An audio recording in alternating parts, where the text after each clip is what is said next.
What up? What up?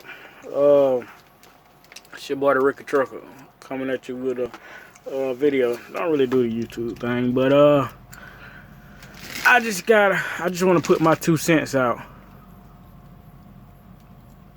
Sorry, got a text. I just want to put my 2 cents out on Carrier.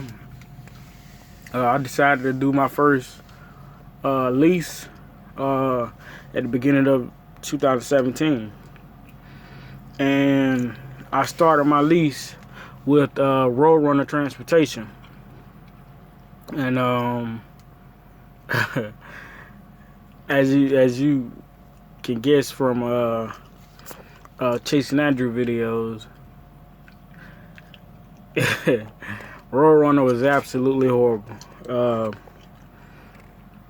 I mean, absolutely horrible. And I'm not one to bash a company or do this and do that, but it's just I honestly don't wish anybody to go over there, because you will, depending on how long you stay, you will fall into debt.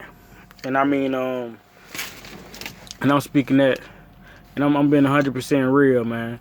I started the first week in January, and I turned the truck in last week. Cause I did the lease through Roadrunner instead of going to Quality, because I was gonna go to Quality, but my boy went to Quality the week before, and the selection of trucks that Quality has wasn't that great. So I wound up doing the lease through Roadrunner, because they stated that the trucks could be moved anywhere, you know, blah blah blah, whatever. You can sign the truck on to wherever carrier you like. If it doesn't work through Roadrunner, the carrier was ENG. I mean, not the carrier. The truck finance company was ENG, and I don't recommend them either, because my second week at Roadrunner was, I mean, I could just tell right off the bat that it wasn't any good. And my second week at Roadrunner, I called ENG, and I was like, yeah, it's not gonna work out here. I need to know, you know, what do I need to know? I mean, how do I change carriers? You know, put the truck onto a different carrier. And the guy was like, you know, you only been there 2 weeks, you know, give it some time. I was like, yeah, I'm not saying I'm quitting yet, but I just need to know, what do I need to look for, you know, in a carrier before I can switch the truck on. And the guy was like, oh, well, as long as they have 100 trucks, 100 owner operators, and they're willing to do the superior settlement situation.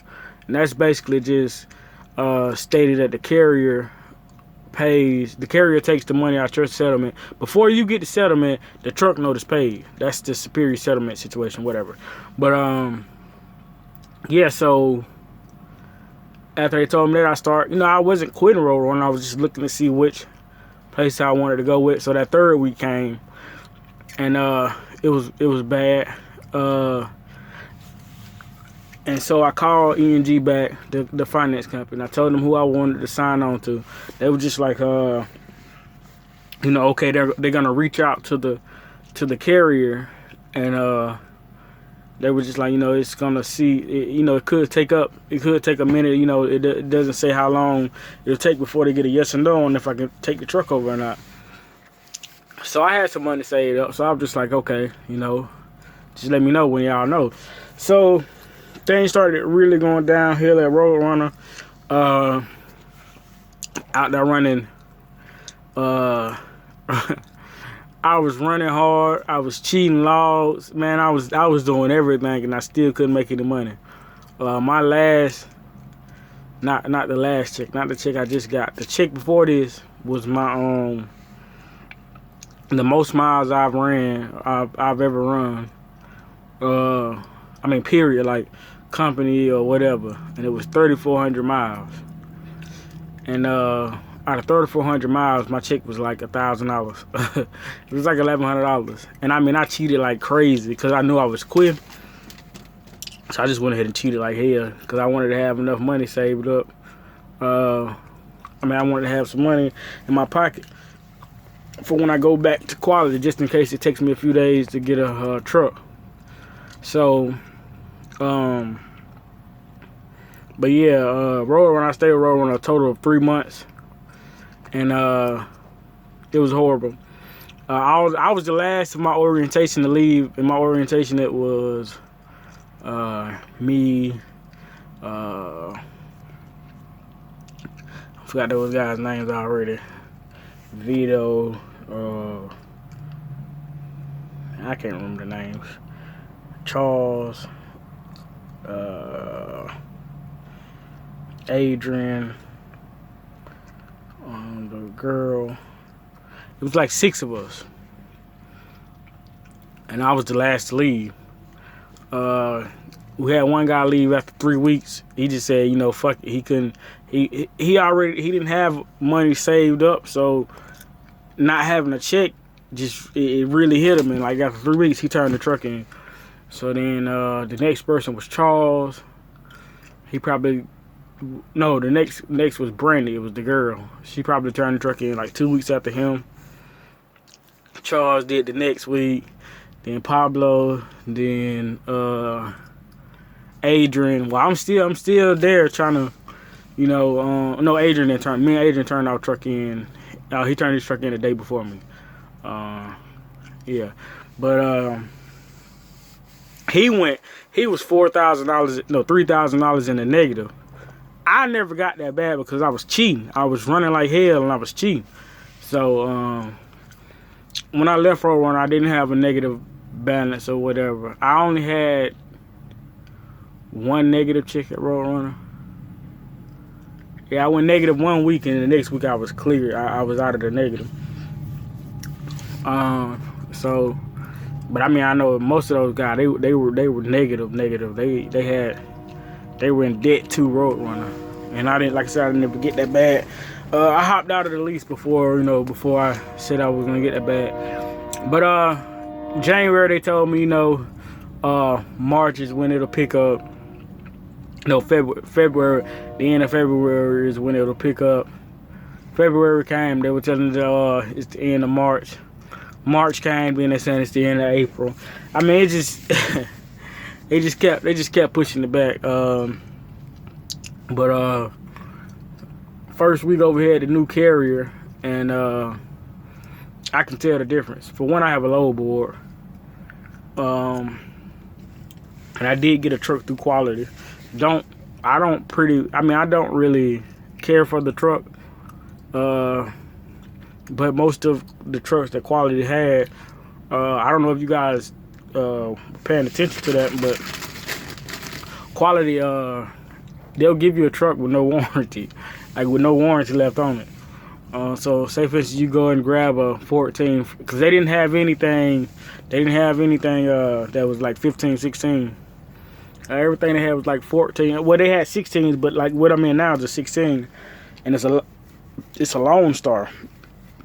The truck, like the Wright brother had the big red dickhead, but mine's is black, and I mean, like I said, I don't care for it. It's too many blind spots. You gotta open the door. You can't really get it in a tight spot. Stuff like that. But yeah, man, I just wanted to share my 2 cents on Roadrunner. There was an agent at Roadrunner who, he tried his hardest to help. And I shot him out. His name is Craig Wilson. So if you're over there at Roadrunner, like I said, I don't recommend you go to Roadrunner, but if you're at Roadrunner and you're scared to break the lease with that truck, man, get in touch with Craig Wilson, man. Like I said, I didn't make, the last 3 weeks I was working with him, I made $1,000 and like $800-900. I mean, it still not good, but before him, when I was working with those other agents, I was making like $500-600. So, man, But I just wanted to share my 2 cents on Roadrunner transportation. Like I said, I'm not bashing them. I just don't recommend them. And there's plenty of guys out here who. Oh yeah, one more thing.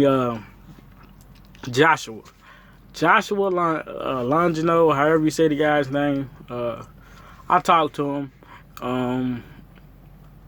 He didn't recruit me, so I'm not gonna bash him. But he recruited a buddy of mine. And like I said, my buddy, I'm not gonna say he recruited me, but I was ready to get out of Tyson anyway, so I came on over to Roadrunner. So, but yeah, Josh, he did some messed up. It was messed up, man. It was messed up. He was telling all these guys about how he's making so much money over there at Roadrunner, all this and that. And I came across one of his videos where he didn't say it, he commented. And he was like, he was $4,000 in debt at Roadrunner. But I mean, he was getting all these referrals, man. He was proclaiming to be a Roadrunner driver recruiter and all this and that. Like I said, I wish no ill will on the guy. But hey man, to each his own, I guess. But I feel sorry for him if one of those guys catch a better truck stop or something, man. Somebody might put hands on him, cause you don't do that, man. You don't mess up. I mean, like, he put a lot of guys in jeopardy of losing everything they had. I mean, which, if you're not making the money, you should quit or you should break the lease or do whatever. But at the same time, man, I know a lot of guys that got some real animosity towards him, and hey man, like I said, I wish no ill will on the guy.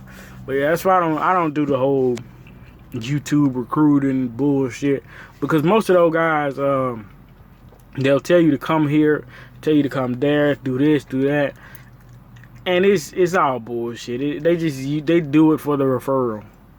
That's the only reason why they're doing it. They ain't doing it to help you, to put you in a better place. Nah, they doing it solely for the referral bonus. I mean, that's why if I know you, if I personally know you, and you tell me about a company like the carrier I'm with now, I did put down the guy's name, but I knew this guy from Interstate. Like, me and him actually knew each other, talked on the phone, stuff like that. I consider him, one of my buddies or whatever. I mean, he didn't recruit me. He just was telling me shit that I wanted to hear. But I made sure, you got it. I think it's like $500 or whatever. I think it's like $250 after 30 days and whatever the rest of it is. But yeah, man. Like I said, this is just my 2 cents on Roadrunner, because I know it's not. If you Google them, you won't find anything about them. That's what happened to me. I couldn't find anything about them. I couldn't find no negative reviews. But to truth be told, if you can't find negative reviews on the company, I wouldn't go to them anyway, because they're making them bitches get deleted. They deleting them. They doing something. But yeah, man. Like I said, I'm not telling you not to go to Roadrunner. I'm not bashing Roadrunner. But I don't feel as if you can be successful at Roadrunner, because everything they offer me. Oh yeah. I know. I keep fucking saying I'm gonna end the video and then keep talking. But Roadrunner, they do lie to you. Because when you're talking to the recruiter, they're saying, "Oh, you talk directly to brokers. You do this, you do that." That's bullshit. It's bullshit. You talk to a Roadrunner agent. So by the time, put it like this, all the freight the agent was offering you was paying $1 a mile, maybe $1.10, and if you go to say, "No, it's too low," you're like, this is what they'll say: "Oh, I can probably get it up $50. Like, what the fuck is $50, man? Like, they said you paying for a trailer and everything, and you still making less than the guy who's over at Schneider or Interstate or wherever Prime and all that, you making less and you got a trailer load. Those guys are making 68% or whatever because they're running power only. You're supposedly getting 80% over here at Roadrunner, which is bullshit. Because that agent, he's going to take 10%. Put it like this. A shipper has a load. The broker is going to take, whatever the shipper's trying to pay, the broker's going to take about 20 to 40% off the top of it anyway. After the broker takes it, he's going to offer it or put it on the load board or do whatever. And a Roadrunner agent gets the load. Now he's going to take anywhere from 10 to 15%. So now you already lost what? Anywhere from 30 to about 50 fucking percent on the load of what it was actually paying. And